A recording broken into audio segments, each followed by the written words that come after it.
ఆకాశం తట్టు చేతులు బయట ఉన్న వాళ్ళు లోపల వాళ్ళందరూ కూడా దయగలిగిన యేసయ్యా మంచి దేవుడా మీకు స్తోత్రాలు.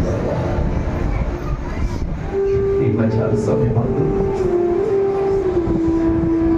అన్ని దేశాలు అల్లకొల్లరంగా ఉండి యుద్ధరంగంతో నడిపించబడుతుంది. మా దేశాన్ని ఎంతో సురక్షితంగా కాపాడారు ఆయన. మా కుటుంబ సంఘ బిడ్డలందరినీ మీరు కాపాడుతున్నందుకు స్తోత్రాలు.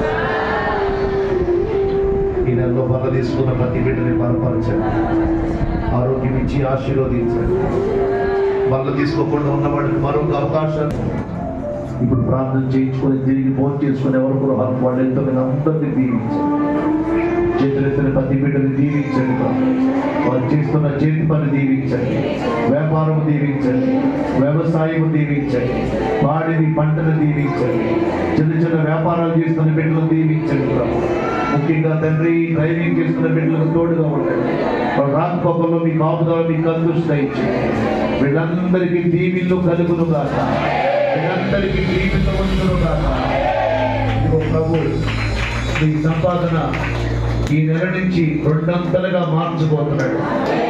ఎంతమంది అయితే నమ్మకంగా ఉంటారు ప్రభు, ప్రార్థన చేసుకుంటారు, వాక్యం చదువుకుంటారు, శనివారం ఉపవాసం ఉంటారు, నమ్మకంగా ఉంటాను అన్న వాళ్ళందరూ మీ చేతి ప్రభువు చూపించండి. మీరు 20,000 సంపాదిస్తే ఈ నెల నుంచి 40,000 సంపాదించుకుందా, 30,000 సంపాదిస్తే 60,000 సంపాదించుకుందా.